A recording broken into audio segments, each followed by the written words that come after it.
ఎప్పుడైనా సరేనండి, ఆడపిల్లలు పుట్టింటి దగ్గర నుంచి సంతృప్తిగా వెళ్ళాలి.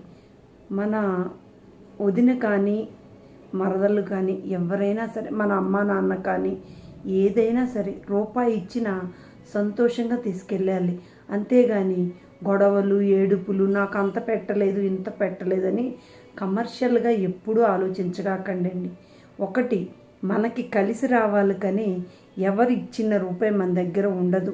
రాఖీ పండుగ పుట్టింటి వారు, అన్నదమ్ములు, అక్క చెల్లెలు, అన్నదమ్ములు సుఖంగా ఉండాలని పూజలు చేసి ఆనందంగా రాఖీ పండుగ జరుపుకుంటారు.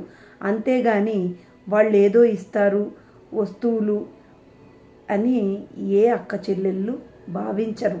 అందుకని ప్రతి ఒక్కరము రూపాయి ఇచ్చినా సరే సంతోషంగా పుట్టింటి నుంచి తీసుకెళ్ళండి.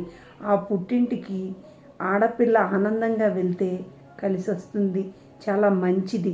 మనకు లేక కాదు కదండి, ఏదో ఒక ఆనందం మీద వాళ్ళు ఇచ్చింది తీసుకుని వెళ్తే వాళ్ళకి తృప్తి, మనకి తృప్తి.